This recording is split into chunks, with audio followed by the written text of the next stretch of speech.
আসসালামু আলাইকুম সবাইকে। আশা করি সবাই ভালো আছেন এবং সুস্থ আছেন। খুব গুরুত্বপূর্ণ ক্লাস চলছে মেটা মার্কেটিং এর। আজকের ক্লাসটা আমরা যেটা নিয়ে দেখাবো সেটা হচ্ছে সেলস ক্যাম্পেইন। আমাদের এখন পর্যন্ত যে কয়েকটা ক্যাম্পেইন আমরা দেখেছি, campaign category plus campaign system, সেই সিস্টেমগুলোর সবচাইতে ফোকাসেবল যে ক্যাম্পেইন সেটা হচ্ছে সেলস। নর্মালি আমরা এখন পর্যন্ত যত ক্যাম্পেইন রান করি সবগুলো ক্যাম্পেইনেরই ফোকাস হয় হয় আমরা সার্ভিস একটা সেলস করব বা কোনো একটা প্রোডাক্ট সেলস করব। তো আমরা উপরের ক্যাম্পেইনগুলো রেখে সেলস থেকে কেন শুরু করেছি? তো উপরে আমি যে প্রতিষ্ঠানের জন্য এখন ক্যাম্পেইনটা রান করব সেটাতে উপরের যে অ্যাওয়ারনেস ক্যাম্পেইনগুলো সেগুলো করা, যার জন্য লাইভ প্রজেক্ট দেখানোর জন্য আমি আপনাকে সেলস ক্যাম্পেইনটা দিয়ে শুরু করতেছি। আর উপরের ক্যাম্পেইনগুলো নিয়ে আমরা প্রত্যেকটা ক্লাস করব এবং বিগত দিনেও এক দুটা ক্লাস করেছি। এবার আমরা একটা সেলস ক্যাম্পেইন দেখাচ্ছি। আমরা পরবর্তীতে আরো হাইলি ডিপলি আমরা প্রত্যেকটা বিষয়ে জানবো। তো সেলস ক্যাম্পেইনের জন্য প্রথমত আমরা এই সেলসের উপর এটা ক্লিক করব, দেন কন্টিনিউ তে ক্লিক করব। কন্টিনিউর উপর ক্লিক করার পর আমাদের কাছে এখানে দেখেন কি কি ইনফরমেশন চাচ্ছে। প্রথমে হচ্ছে choose a campaign setup. Campaign সেটআপটা আমরা চুজ করব। এখানে দেখেন দুটো অপশন রয়েছে। অলরেডি তারা অ্যাডভার্টাইজ মানে অ্যাডভার্টাইজ প্লাস শপিং ক্যাম্পেইন ওরা এটা সাজেস্ট করতেছে। এর পরবর্তীতে এখানে দেখেন ই কমার্স, মেটা পিক্সেল, দুটো অপশন রয়েছে। কোনটার জন্য সাজেস্টেড এটা দেখাচ্ছে। এটা চাইলে আমরা এখান থেকে ক্রস করে দিতে পারি, মেটার জন্য নাকি ই কমার্সের জন্য। আর একটা রয়েছে ম্যানুয়াল প্লেসমেন্ট। তো আমি উপরের যে ক্যাম্পেইনটা আছে, প্রথম যে এটা আছে, এটা আমি সিলেক্ট করতেছি না। সিলেক্ট না করে আমরা ম্যানুয়াল ক্যাম্পেইনটাতে ক্লিক করব। ক্লিক করার পর আমরা ম্যানুয়ালি নিজেরা সেট করব। আর উপরে ক্লিক করলে ফেসবুকের মতো একটা সিস্টেমে সেট করে দিত। তো আমরা উপরে যে ক্যাম্পেইনটা আছে সেটাও আমরা দেখব পরবর্তী ক্লাসে বা একটা দুইটা ক্লাস পরে। দেন আমরা এখান থেকে ম্যানুয়াল সেলস ক্যাম্পেইনে ক্লিক করব। দেন ম্যানুয়াল সেলস ক্যাম্পেইনের উপর ক্লিক করলাম। ম্যানুয়াল সেলস ক্যাম্পেইনের উপর ক্লিক করার পর আমাদের এই হচ্ছে সেলস ক্যাম্পেইনের জন্য আমাদের ক্যাম্পেইনটার জন্য রেডি হয়ে গেছে। প্রথমে হচ্ছে আমাদের ক্যাম্পেইন ডিপার্টমেন্ট, প্রথম হচ্ছে নিউ সেলস ক্যাম্পেইন। তো আমরা এটার নামটা আপাতত চেঞ্জ না করে এটাই রেখে দিচ্ছি। আপনি আপনার মতো চাইলে চেঞ্জ করতে পারেন। যেমন আমি দিতে পারি পিওর বেলি শার্ট।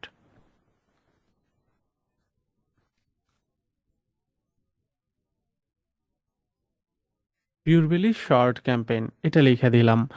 এর পরবর্তীতে আমরা যেটা করব, শার্ট ক্যাম্পেইন দেন কমপ্লিট। এবার আমরা আপনাদেরকে একটু নিচে নিয়ে যাচ্ছি, একটু দেখেন।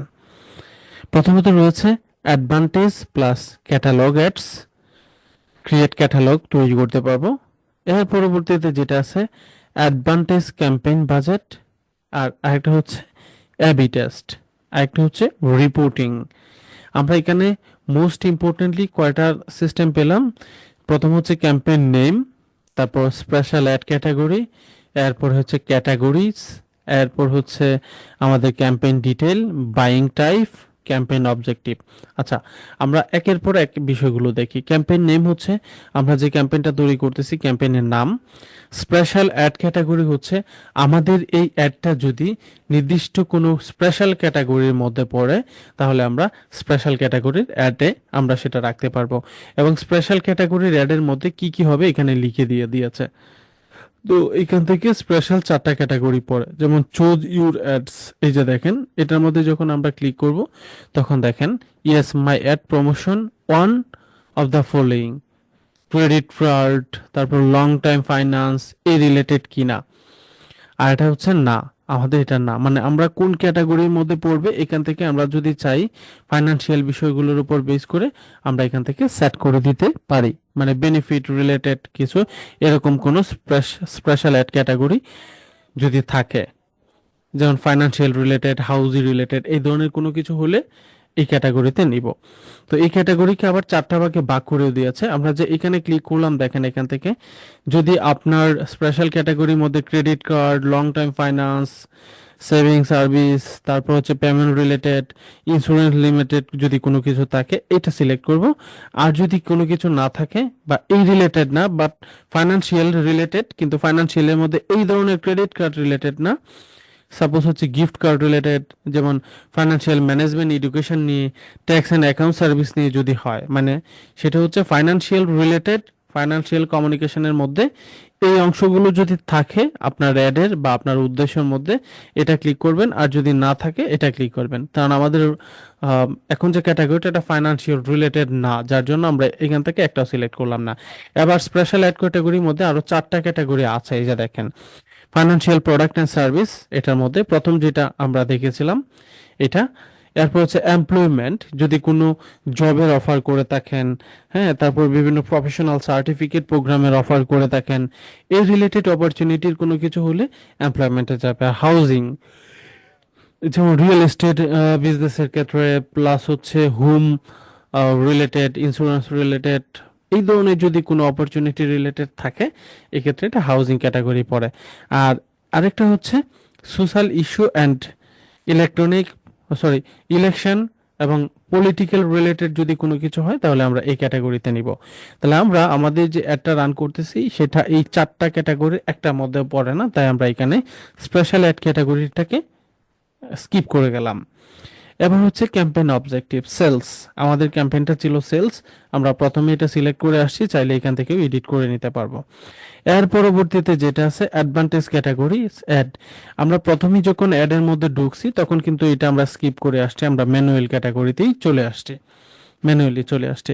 এবার হচ্ছে অ্যাডভান্টেজ ক্যাম্পেইন বাজেট, আমরা যদি আমাদের ক্যাম্পেইনের বাজেটটা এখানে সেট করি, ক্যাম্পেইনের বাজেটটা নর্মালি আমরা ক্যাম্পেইনের মধ্যেও করতে পারি, অথবা আমরা চাইলে পরবর্তী অ্যাড সেটের মধ্যেও করতে পারি। আমরা আজকে এইখান থেকে অ্যাডস অ্যাডভার্টাইজ ক্যাম্পেইন বাজেট এই অপশন থেকেও দেখব, পরবর্তীতে অ্যাড সেট অপশন থেকে দেখব। আজকে শুধু এইখান থেকে দেখতেছি, পরবর্তী কোন একটা ক্লাসে আমরা দুইটা সিস্টেমের মধ্যে পার্থক্য দেখব, এই যে এইখান থেকে অ্যাড রান করার বিশেষ ফ্যাসিলিটি কি, প্লাস অ্যাড সেট থেকে রান করার ফ্যাসিলিটি কি, অ্যাড সেট কি সেটা একটু পরে দেখতেছি, হয়তো আপনাদের মাথার উপর কিছু কিছু যাচ্ছে কারণ আপনাদের বিগত দিনে ক্লাসগুলো করেছেন।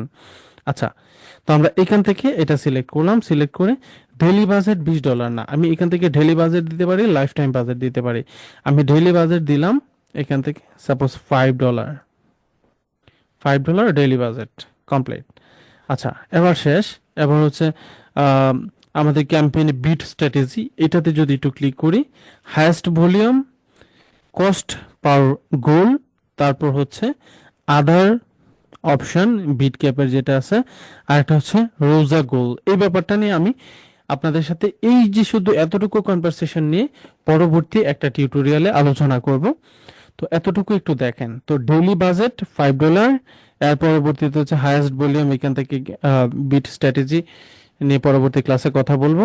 এরপরে হচ্ছে বাজেট শিডিউলিং, এখান থেকে যদি আমি এটা ক্লিক করি, এখানে ক্লিক করলে যে বিষয়টা দেখব, ধরেন আমাদের অ্যাডটা চলবে সকাল 9টা থেকে রাত 10টা পর্যন্ত, তাহলে আমরা এখান থেকে এটা করে দিতে পারবো। যেমন স্টার্ট 14ই ফেব্রুয়ারিতে আমাদের কি হবে, স্টার্ট হচ্ছে, এবং আমাদের ক্যাম্পেইনটা কি হবে এই 14ই ফেব্রুয়ারিতে